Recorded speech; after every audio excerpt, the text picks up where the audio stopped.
I'd just like to welcome everybody. This is the Wisconsin Veterans Museum's first virtual movie night. We had intended to do movie nights this summer outdoors, right outside the museum. Circumstances have dictated to us that it's not going to occur that way. So we moved everything to a virtual platform, and hopefully it'll be just as much fun to discuss the movie as it is to watch the movie.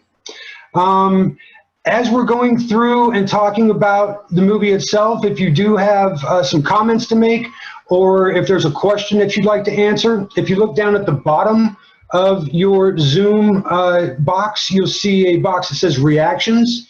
If you click on that, there's a hand raising or a thumbs up, any sort of emoji that comes out of there. You could just go ahead and click on that, and that'll indicate to us that you have a comment to make or that you want to answer one of the questions. And we will definitely get to everybody in turn. If we could just be respectful of everybody else's opinions and speaking time, that'd be great. And I guess on that note, before we actually get into the movie itself, I just want to introduce not only myself, but everybody who is with me tonight. Most of you may have heard a second or two ago. My name is Eric Wright. I'm the education specialist for the Wisconsin Veterans Museum. And I'm also being assisted tonight by a couple of my education staff. We have Mr. Michael Olson, who's helping out, as well as Miss Molly Snow. And they're going to be going through the screens to see who is ready to participate. And this is a participatory event, so please join the discussion. If you have a comment to make or something like that, we are welcome to hear it. Just make sure, like I said, you use the reaction box to raise your hand, so that way we're not speaking on top of each other and everybody gets their opinions or answers heard. Before we get moving along, though, I would like to introduce the executive director of our foundation, Jennifer Carlson. Jennifer, do you have a couple words to say about the foundation, please? Yes, I want to welcome everybody tonight. Thank you so much for joining us. These virtual programs, as you all know, are new. We've done a few of them before. Thanks to the foundation for their support of this project. I want to thank any of you who have donated so far to support it. We really appreciate it, because without your support, we couldn't provide this free programming. I'll send you guys an email on Monday as a follow-up with a survey. Just getting some feedback from many of you, as well as a link to how you can continue to support the foundation. But I hope you all enjoy this evening. Thanks for coming. Thanks, Jennifer. So we are here to talk about The Longest Day, 1962 production, starring a veritable who's who of Hollywood and international movie stars. This movie was produced by Darryl Zanuck. And he produced the movie through his own private production company. The funds were raised through 20th Century Fox, and it was released through 20th Century Fox. Darryl Zanuck was one of the founding members of 20th Century Fox and served as the head of the studio for about 20 years before he started to make his own pictures with his private production company. And it's kind of interesting. He's also a World War II veteran. He served as a colonel in the U.S. Signal Corps in North Africa. So he does have that viewpoint to go along with his movie-making experience. But this movie was based entirely on a 1959 book by the same name, The Longest Day by Cornelius Ryan. And I'll just read a quick bio of Cornelius Ryan. He was noted as a preeminent war correspondent. During World War II, he flew 14 bombing missions with the 8th and 9th U.S. Air Forces, and he also covered the D-Day landings, as well as the advance of General Patton's Third Army in France. So Cornelius Ryan had a huge background in World War II, a lot of perspective and a lot of experience. And what he did when he put this book together was he interviewed over 700 soldiers, from generals all the way down to privates, to talk about their experience, to get a really good feel for what he wanted to put in this book. And before we get started, I just want to read a bit of the foreword from Cornelius Ryan, and I think it kind of maybe puts everything into a smaller box as far as what you should have experienced while you were watching the movie. It says, what follows is not a military history. It is a story of people, the men of the Allied forces and the enemy they fought and the civilians who were caught up in the bloody confusion of D-Day. So this isn't a timeline of events that happened explaining the D-Day invasion. This is a story of the people who are participating in it.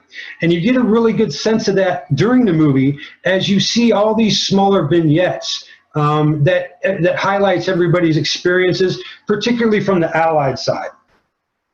And this movie was kind of different for the time, especially when you're dealing with war films, because the narrative of the film strays from Hollywood tradition. It doesn't follow a single protagonist or a small group of main characters, but instead it focuses on an extremely large group of characters who often never meet, but their decisions and their choices affect one another throughout. And so I found that really one of the most interesting points of not only the book, which if you haven't read, I would highly recommend reading it. It really lends a lot of background to the movie.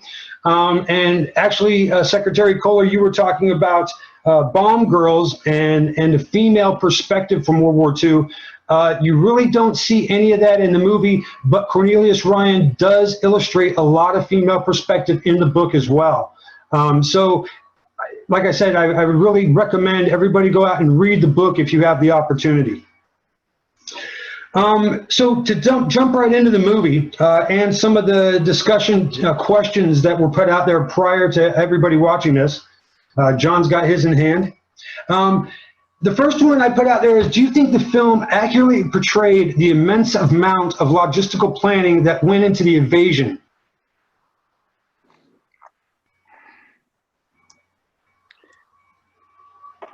All right. Can you hear me? Oh, we can hear you, John. The answer I gave is no, but should you expect it to? The film really didn't even make clear that the invasion was to take place in 3 stages: airborne, stage 1, airplane bombing, and naval bombardments, and 3 sea troop landing. And you're absolutely right. Those were 3 very characteristic stages of the invasion itself. And so you don't think that the film really portrayed all the planning that went into that? Well, I would say that it touched on it, but it didn't really, I don't think it went into it in tremendous detail. Okay. And I think that's because of what you said earlier, which is that the emphasis was on the characters. A lot of the people who carried out the battle, both sides. Fair enough. Anybody else have a take on that? Yeah, this is Brian. I would agree with John, but I just thought that most of that would have occurred before this movie even started. Like if you just think back to like Band of Brothers or whatever, I think they spent like an entire episode of when they were going through the planning and bringing everybody through to sort of go over what was going to happen. And just as a military guy, I figure like all that planning that's sort of discussed in his first question would have probably been going on like a year before, this movie even started. Because the movie sort of starts when everything's beginning, when the invasion's just about to begin. So it's kind of hard to fit that planning into this movie. Yep. You're absolutely right, Brian. And as a matter of fact, aside from the movie, Cornelius Ryan illustrates in his book that when they first started to conceive of this invasion, they really had to back plan and start to figure out everything that they were going to need. And the initial people that they brought in for the planning stages were almost overwhelmed by the immensity of what they were going to have to do and how they were going to have to do it and the material and men they were going to need to make this happen in a successful fashion. So I guess from that perspective, I could definitely see your answer, Brian, and John's as well. And you're right, they do start, the day or the 2 days prior with the initial cancellation of the invasion, the stand down, and then moving into June the 6th, which really would have been, afternoonish, early evening on the 5th to get everybody going. Just looking at a couple different points, that I'm sorry, before I get into the points that I had, does anybody else have a take on that? As far as the planning and how that is portrayed in the movie? One of the things I really liked, Eric, was that they portrayed it as an allied operation. And you got a sense of just how broad a coalition this really was that was responsible for Operation Overlord. And I thought they did a very nice job of that. Yeah, and I'm assuming you mean as opposed to just like an American perspective, more of a band of brothers sort of thing? Right. Yeah, yeah. And just to your point, Chris, they're even looking at, the French resistance movements, the underground. And they do emphasize the importance of their role as well, not just the physical national military forces that were involved in that. And I think the film actually does a good job of implying the preparation by actually looking at the amount of preparation that had to be done in order to spend the first half of the movie really talking about how the Germans are trying to guess what the plans are. And they wouldn't assault in this time and at this place and in this weather. And they talk about, or they allude to that with that vignette of sending out the coded messages to the underground resistance, which implies a lengthy process to plan out what are those coded messages, how are they going to convey that, so that without actually even going into the logistical detail of how did you plan this invasion, they actually imply it and present it in the reactionary way from the German and the resistance side of it. Yeah, I would agree with that, Kevin. And I always saw this film as, and now, see, I'm getting a new perspective too, especially with what Brian had to say about, how the planners had to start probably at least a year in advance. I had always looked at the film as, the planning being essential to the film. And also, there's a perspective that I was reading about while I was doing my research for this discussion night. And there was one piece that I read. It was supplied to us by Mike Olson. He is a fantastic researcher, and he brings up a lot of good stuff to the museum and to the staff. And this particular book that he brought to our attention, it was called The Destructive Sublime. And the author of that looks at the movie as maybe like a different viewpoint than you would see from most war films. Most war films, you would see the experience of war. You would see the soldiers, what they're going through in battle. But this movie really looks at the management of war. And Kevin, to your point more particular, the first half of it looks at how this war is managed from both sides. And there's just a couple aspects that I want to point out. As you go through the movie, and maybe people might go back and watch it again with some of the notes that you're going to take from tonight. But one of the things that you're going to see is maps. Particularly, as Kevin pointed out again, through the first half of the movie, there is a lot of scenes where there are maps in the background. Not only showing where the landing spots are from the Allied stance, from the German stance, you could there's maps that are showing where all the flooded marshes are. And so I think those maps kind of portray the sense of, planning, just from an aesthetic point of view. And then also an interesting point that this author brought up, and I can pull up her name here in a few minutes as well.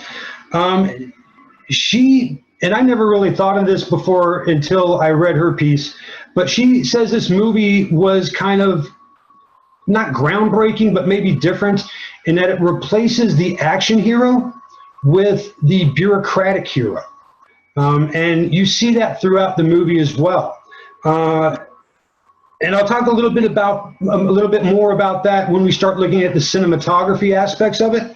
But the bureaucratic hero really takes a front seat in this. And she goes on to say that during the time that this movie is made, which again, it came out in 1962,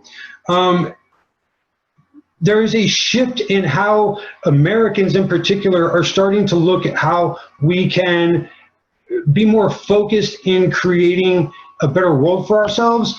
And that goes with the bureaucratic method. We're looking at how can we maximize output? How can we maximize time and things like that? But from the action hero to the bureaucratic hero point of view, I just want to bring this point up because I thought it was interesting. If you're watching a movie that is focused on an action hero, some of the things that you're going to notice are the weapons of war itself. The tanks, the planes, the rifles, the ships. And as you go through this movie, there's an emphasis on the bureaucratic hero and his crucial piece of technology. Can anybody think of what that might have been? No? The telephone. Right. Nearly every non-combat scene shows somebody getting an order, conveying intelligence, or making a request via telephone. So this really sends the message of communication and how that moves the picture forward. And I just thought that was an interesting point of view. Does anybody have any other comments or pieces of discussion to add to this? Just I one, just- Eric.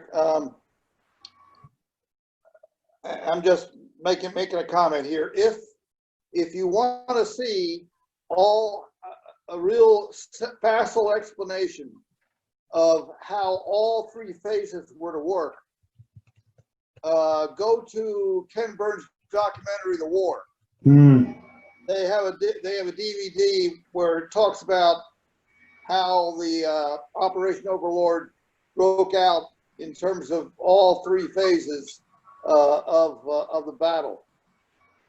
Yeah, no, I absolutely agree, John. And they just took that off Netflix not long ago, but that was fantastic. I did really enjoy that.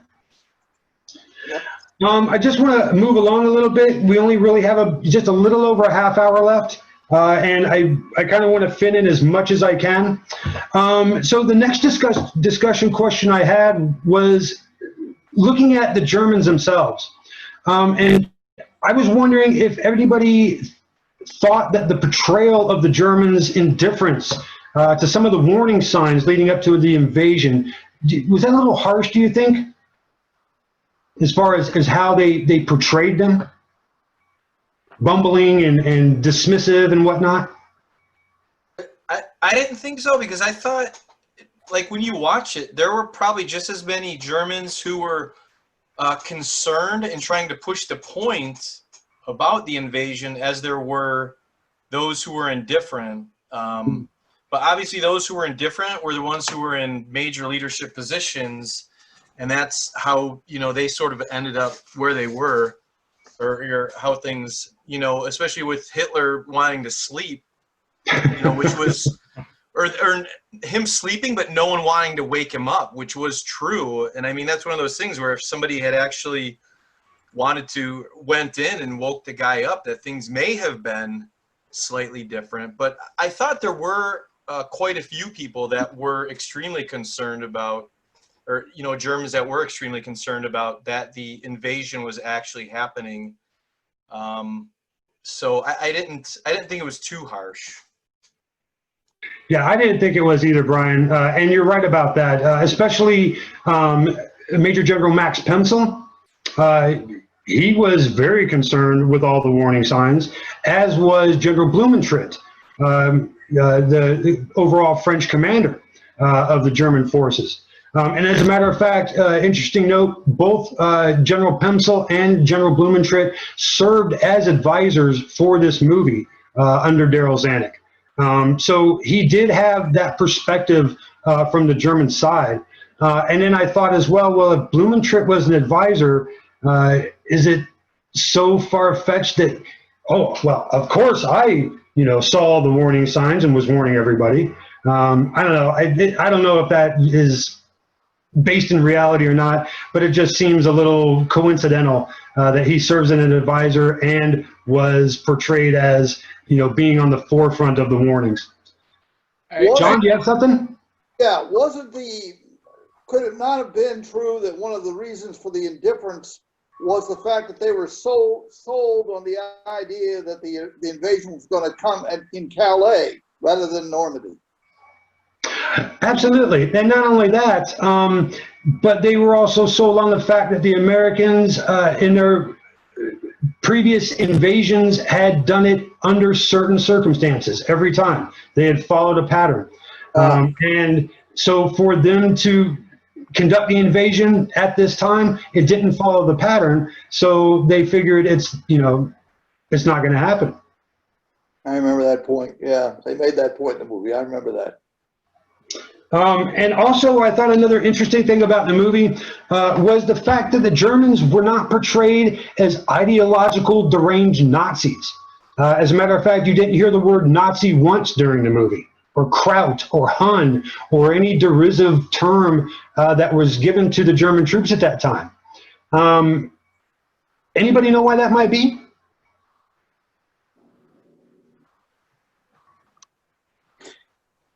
Does the Berlin crisis have something to do with it? Sort of, yes, Chris. This, like I said again, 1962, we're at the height of the Cold War. Who's our ally at this time? West Germany. West Germany, exactly right. So we want to portray them as at least decent people. We don't want to offend them as an ally, especially since we're getting so much help from them for this production. So I just thought that was kind of interesting. And a little side note, who is the one country that we don't hear about at all during this movie? Our biggest ally, well, not our biggest ally, but one of our allies during World War II. Russia. Soviets. Soviet Union, exactly right. All the roles are reversed. During this time, Germany is our ally and the Soviet Union is our enemy. During the war, it was just the exact opposite. So I just thought that was kind of an interesting little takeaway from the movie there. Just a question, and I don't know whether in your research you found this out, but they left out, where's Rommel? I know he's not in the country, but, they didn't even have him there. No, yeah, you're right. He did. He was of the mindset, just like the rest of them. The Allies followed this strict pattern of invasion.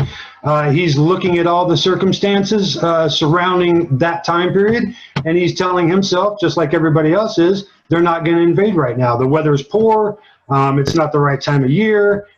Just the circumstances don't lend itself to the invasion. So I'm going to go ahead and take off. Now, the movie says that he goes to Berlin to visit his wife for her birthday. But actually, he was supposed to go to Berchtesgaden.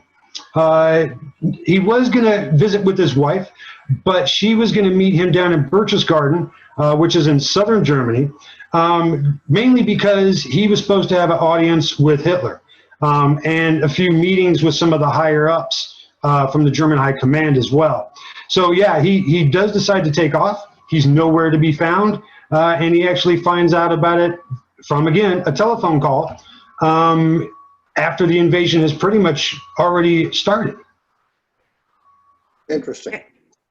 Eric, that's a really good point about the telephone and the fact that a lot of the German leadership was away and they were starting to cut down all the telephone lines. So it says something like, in today's technology, we're able to get people together right away. But this idea that if you have that amount of your leadership dispersed and then lines are cut, like what did that do to the response time as well? The immediacy of them able, there was something critical about that time of them being dispersed. I'm not sure what I'm trying to say, but the telephone lines being cut was really made very clear.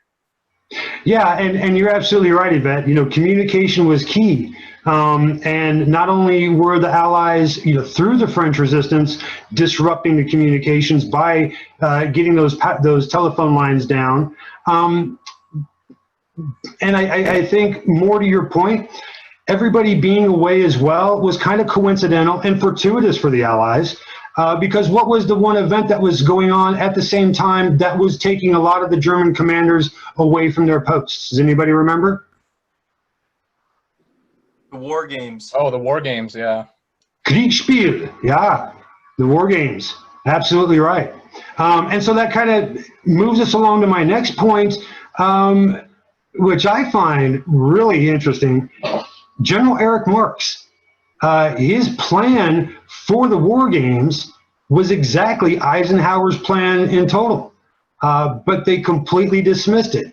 Does anybody remember why General Marks said that Eisenhower will never do it that way?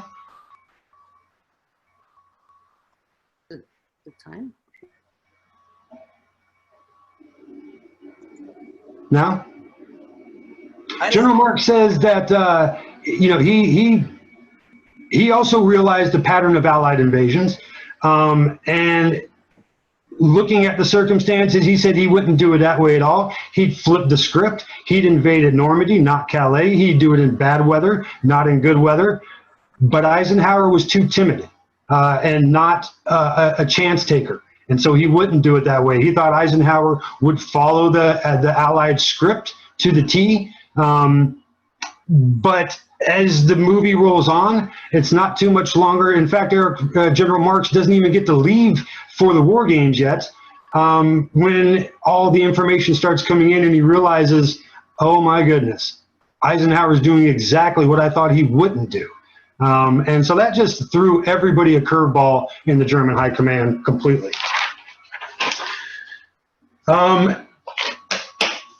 Just going through my notes here. John mentioned 3 phases of the invasion, one of them being the Allied airdrops. Did the Allied airdrops, was there a discrepancy between how they were planned and how they actually happened? Big time. How so, John? Yeah, big time. There were misdrops all over Normandy. Mm. And I don't know that it showed it in the film, but I think possibly one of the reasons why the misdrops occurred is because the pilots of the planes taking the airborne soldiers into the area were experiencing a lot of flak from the ACAC guns, from the anti-artillery, anti-aircraft guns. And they wanted to get the heck out of there. Yeah, you're absolutely right. And one of the things that the movie shows the Allied drops, certainly it does not capture the horrific situation that those Allied airborne troops were in. But another thing it doesn't show is that there was, even before the airdrops happened, there were smaller airdrops that occurred that were supposed to light up the landing zones and mark where the main airdrops were supposed to happen.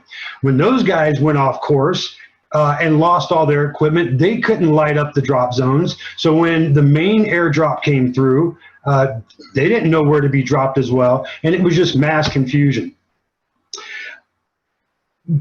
How did the Allies adapt?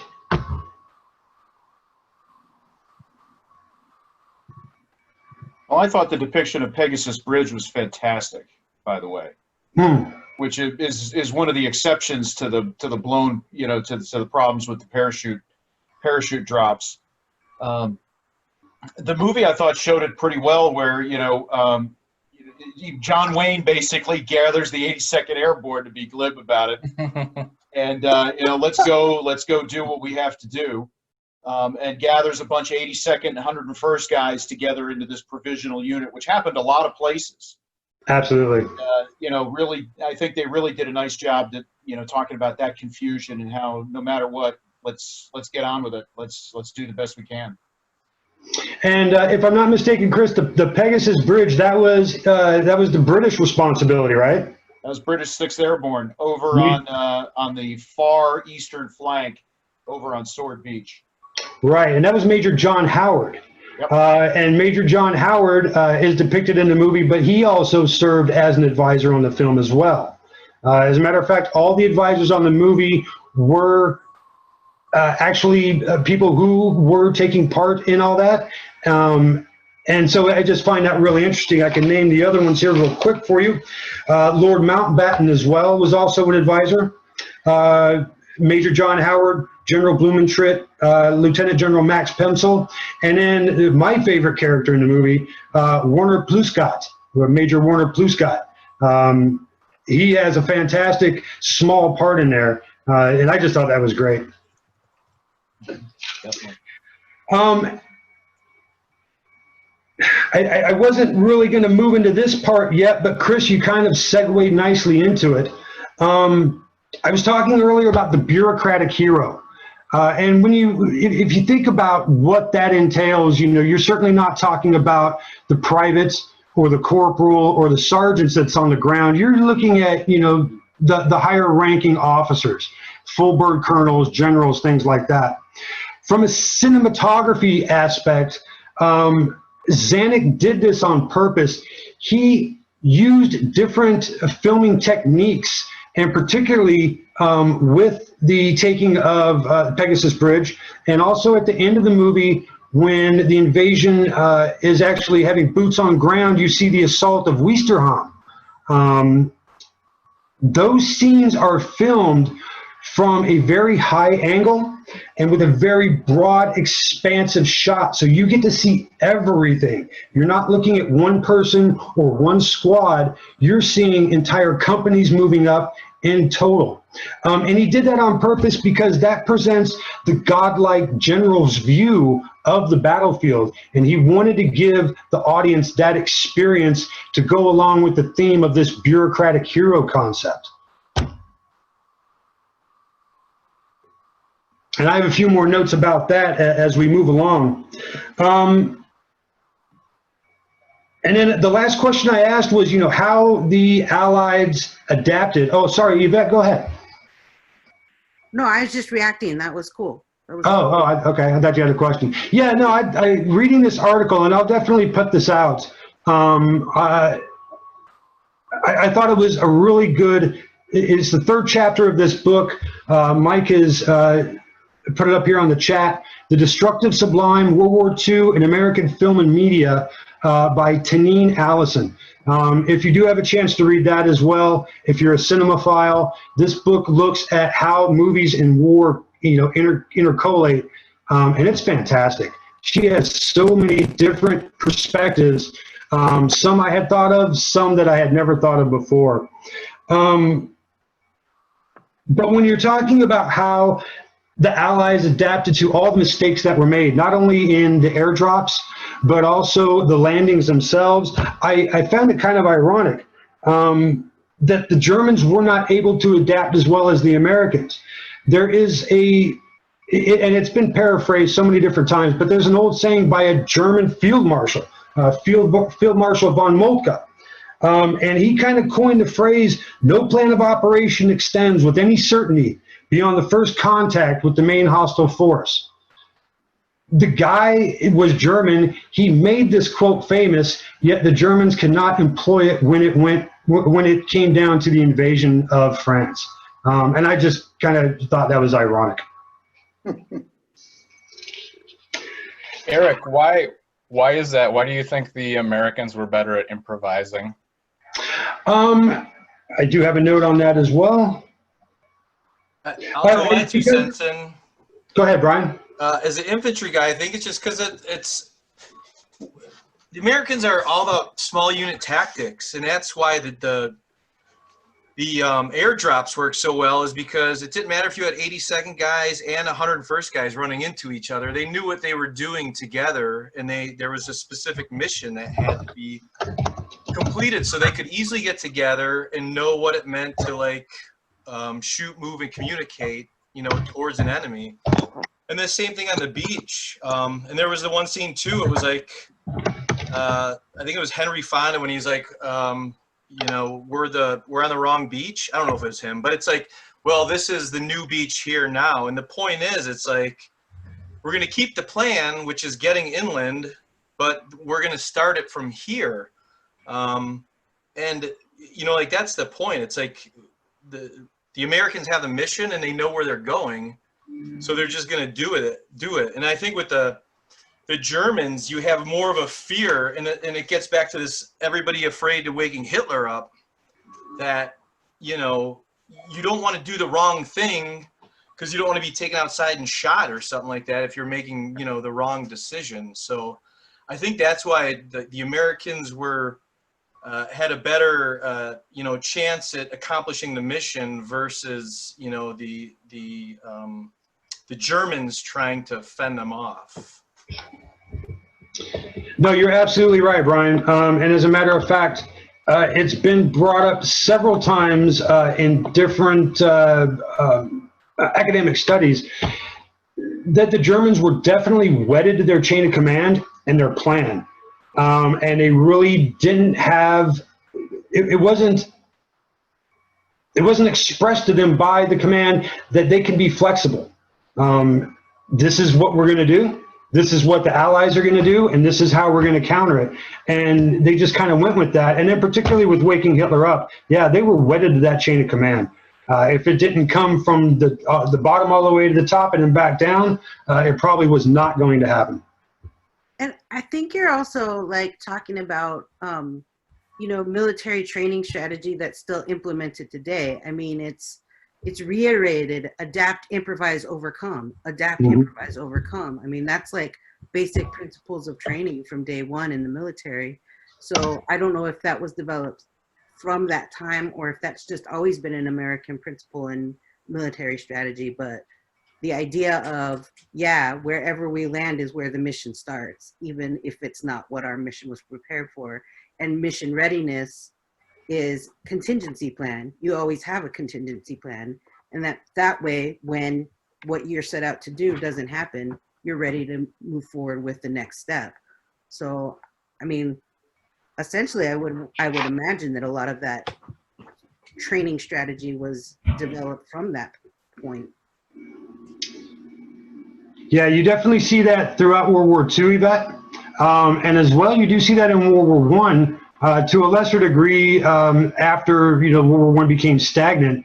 I will actually ask Chris and Kevin, because I am not by any stretch of the imagination a Civil War historian.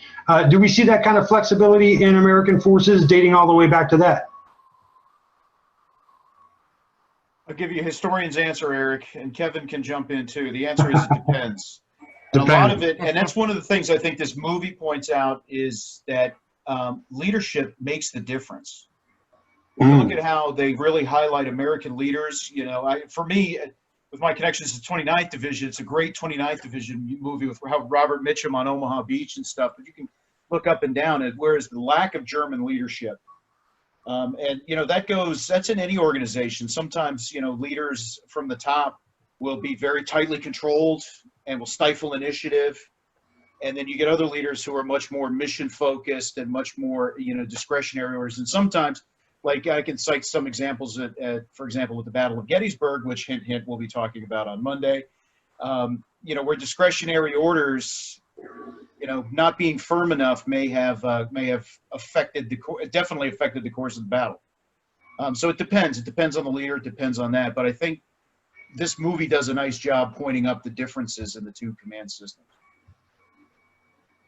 Yeah, and then I think as well, you can look back to what we were talking about just a few minutes ago. A lot of the leaders were not present.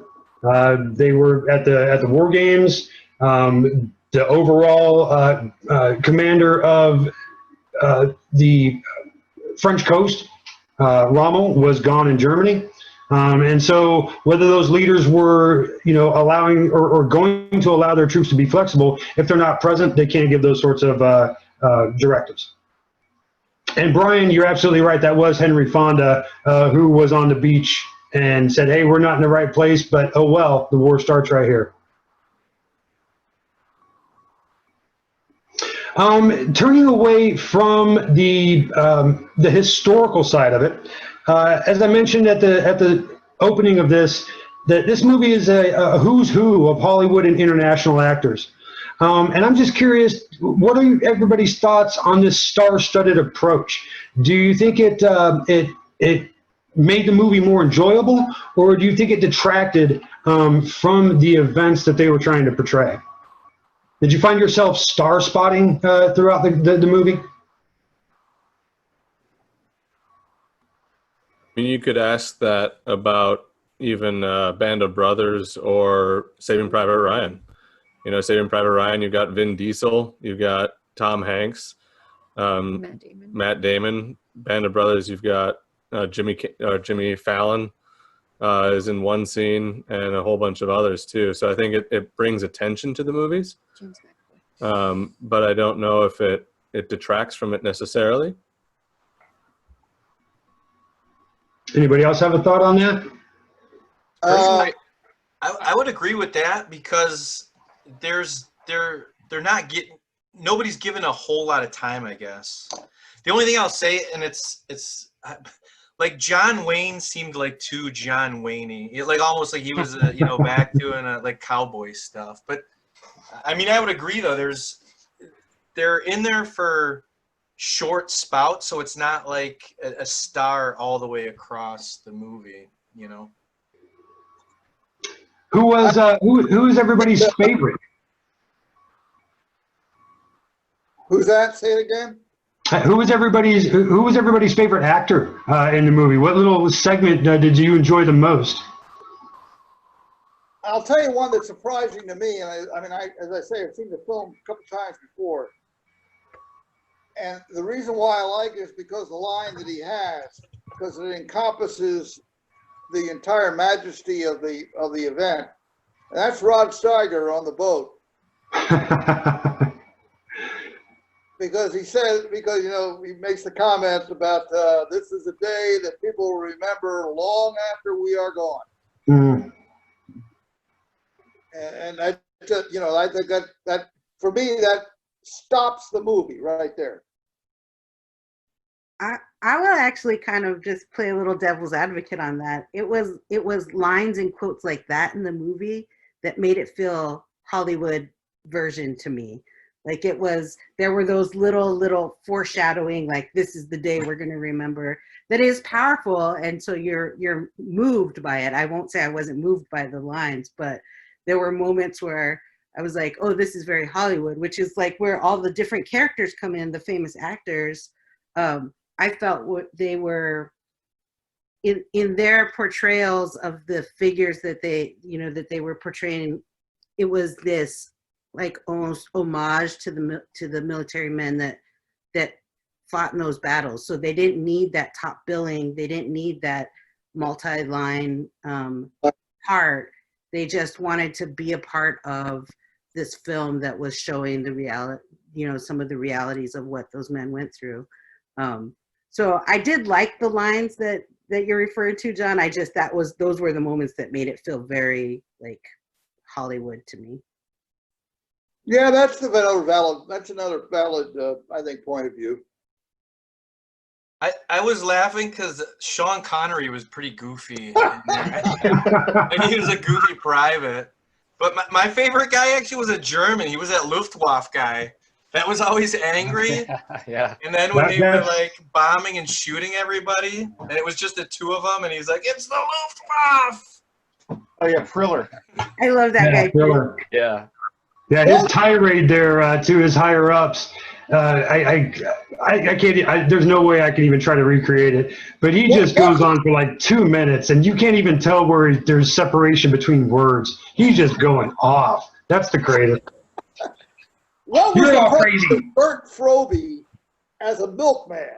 That one I just, and he shows up at the beginning of the movie. He shows up later after bombing him, bombing the coast. What was the purpose of that? Probably more of a demonstration toward his leadership that you guys have screwed this all up. We did what we could. We showed up. We did our part. The rest is on you. Okay. I took him as a symbol of the dull routine of the German occupation and the unprepared. He was a symbol of the unpreparedness of the German army and how the German army had gotten kind of, had gotten lazy and out of shape and was not necessarily in the best fighting trim by 1944. And you can see the French family looking out from their farmhouse on him, with some contempt and boredom at the same time. And I thought that was an interesting kind of subplot. It's interesting, of course, was it 2 years later he plays Auric Goldfinger and tries to knock off Fort Knox. So there's that. I'm sorry, I didn't realize that I thought we were still talking about Priller. John, you were bringing up the coffee deliverer. Okay, I got you. I'm tracking now. Yeah, the guy who rides up on the mule with all the coffee cans, delivering it to yeah. That's what I was talking about. I have to admit, my favorite was probably a little lesser known spot. It was Roddy McDowall. And particularly the scene, where they're on the ship and they haven't left England yet. And he's talking about June and how his father used to take him camping up in the Blue Ridge Mountains. And he didn't even need to I don't know, that scene just, it really, I think, exemplifies the personal aspect of the movie that Zanuck was trying to portray and that Cornelius Ryan did portray in his book. That would probably be my favorite character and my favorite scene through the whole thing. I think my favorite was Major Pluskat, when he spends all night in the fortification and he's like, oh, there's nothing to see here, and he finally looks out through his binoculars, and like the look on his face when he sees the whole Allied armada taking up the whole horizon. And then as the scene goes on, he's just covered in rubble and he's trying to phone back to headquarters and he's like, yeah, we're under attack. He's like, can't you hear it? Yeah, and the German high command is asking, well, which way are all these ships and troops headed? You're right for me. Right.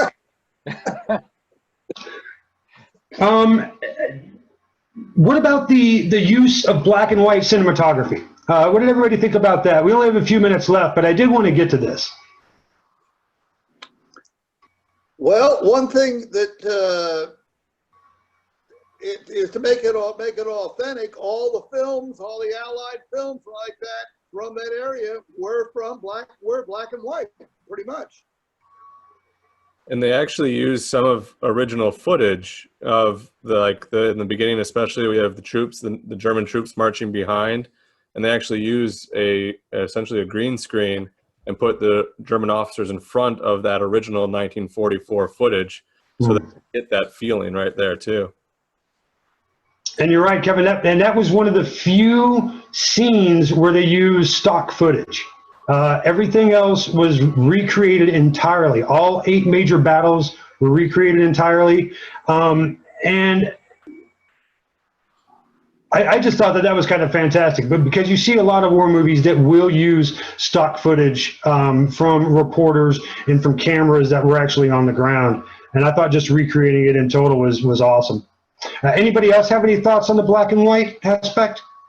I thought that the black and white was beautiful, but it allowed for some really beautiful art film composition because of the use of shadows and contrast. But there's some very specific angles in a few shots that you can tell that you're getting into the 60s. If you know, like, the legacy of film and development of film, you that was the first question I asked in the opening scene was like, wait, what year was this made?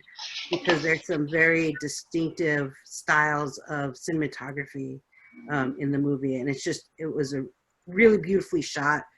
I think there are moments that there were some questionable shots and angles, but like for the most part, there was this really wonderful, almost noir feel to it with the type of angle. There are some Hitchcock type angles in there too.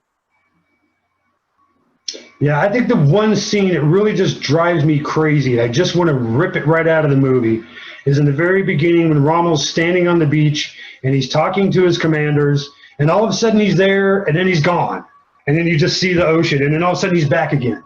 And I'm just like, God, could you not edited that better? Seriously? That's terrible. Oh. Sorry, that's just my own personal tirade there. against that. Zanuck used 3 different directors for this movie. Andrew Morton directed the American scenes.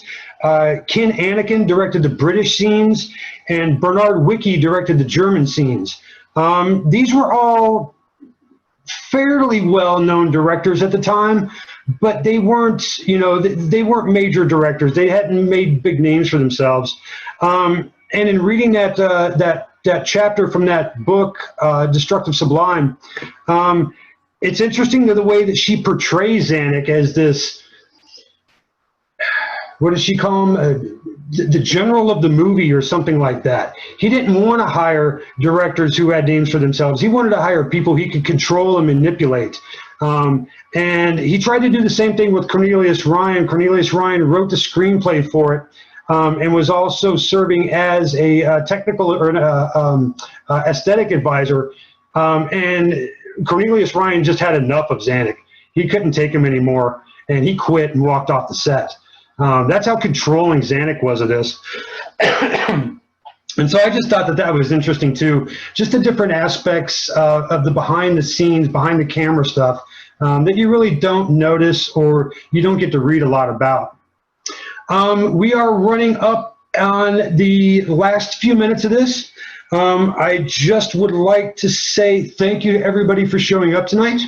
We are going to do this again next month in July. And the movie we'll be looking at then is Tora, Tora, Tora, another very long but nonetheless fascinating movie to watch. I am kind of torn between Tora, Tora, Tora and maybe 2 other films as my top favorite war films of all times. So I'm looking forward to next month's discussion. But before we take off tonight and before we depart, does anybody have any closing thoughts or anything that they wanted to bring up that they didn't get a chance to? Kevin, I see your hand raised. I did not. Eric, actually, I had a question. Sure, Mike. In your research, did you find out why Zanuck decided to go with the reenactors or the recreation of the battles as opposed to where earlier apparently most World War II films had been with documentary footage? Yeah, he wanted the audience experience to be very pleasurable. And so when you look at World War II reels, of actual World War II move stock footage, it's a lot of jerky movements. It's very small segments. When the bombs start falling, whoever's holding the camera is ducking down behind something. And so you lose a lot of the aspect of the event itself. And he didn't want that. He wanted nice, smooth shots. He also, like I was saying, he wanted to portray this general's point of view, this godlike from high on. And he couldn't get that from stock footage at all. And so those are some of the reasons that he decided not to use, stock footage from World War II. Okay, makes sense. Yeah, Eric, John, sure. where did they film the beach scenes? As far as I know, and please correct me if I'm wrong, but everything that I've looked at, they filmed all the major battle scenes as close to the locations as possible. So when you're looking at, the beaches in France, you're actually looking at the beaches of France. Ouistreham was actually Ouistreham. And so they tried to use as much of the original locations as possible. Yeah, some of the original bunkers were repainted and used for the filming too. So that first half of the movie where the Germans are pouring out of the observation bunker, that's actually the observation bunker off of Pointe du Hoc. Cool. Yeah, he wanted to make this as authentic as possible. It is mostly historically accurate. The locations and the equipment that was used as well. He even said Eisenhower had it easy because he had all the materials. Zanuck said that he had to go find all the material to use on the movie set. They unearthed tanks, British tanks, and redid them And so he said he had a more difficult job. I noticed Michael Goodman, you have a comment to make, sir? Yeah, just a quick question. Did the so-called Atlantic Wall extend as far as Normandy? As a matter of fact, it did, and it went even further along than that. If I'm not mistaken, Kevin, it stretched from, what was it, Sweden all the way down to, I can't remember how far south it went, but it definitely went past Normandy, yeah. Yeah, it was meant to cover the entire coast, all the way to Brest, but obviously the fortifications were more spread out, but that's also an analysis and a discussion at a different time about how effective is a static line of defense at the beach line versus defense in depth. Absolutely. Okay, folks, well, we are out of time, as actually we're a minute past. I hope everybody enjoyed the discussion tonight. I hope everybody enjoyed the movie. And we would definitely welcome everybody back for next month's conversation about Tora, Tora, Tora. If this is your sort of thing, if you really found this discussion interesting, I would also recommend everybody coming up on Monday, our director of the museum, Chris Kolakowski, as well as the gentleman who's highlighted right here, Kevin Hampton, our curator of history. They will be doing a discussion about Gettysburg. Gentlemen, did you just want to say a quick word about that? Kevin, take the point. Sure, we can. I hope you can. We're going to talk a lot about Wisconsin stories from Gettysburg. Obviously, we know that Gettysburg is a pivotal time and a pivotal battle in the Civil War. And we know it really as those 3 pivotal days in July. But we're going to talk a little bit more about the grander scheme of things, too, and how Gettysburg isn't just 3 days. It's a much bigger picture, but not at all diminishing and actually highlighting that humanity behind the history and talking about those people from all parts of Wisconsin that took part in the battle, not just the Iron Brigade, for the record. And so that's going to occur a Monday at 1 o'clock, and that will be available on Monday at noon, Eric. Oh, I'm sorry, at noon. Right? I just said noon earlier too. I don't know why I came up with 1. Probably because it ends at 1. But that's going to be available on the Zoom platform as well, and you can find the information for that on our website and sign up to listen to this discussion on Gettysburg. I want to thank again everybody for coming out tonight. I really appreciate that. I had a great time doing all the research, watching the movie over and over again and coming up with all my notes. Thanks again to Mike Olson and Molly Snow for helping out tonight, and for Jennifer Carlson and the foundation as well. And I hope you enjoy the rest of your weekend, everybody.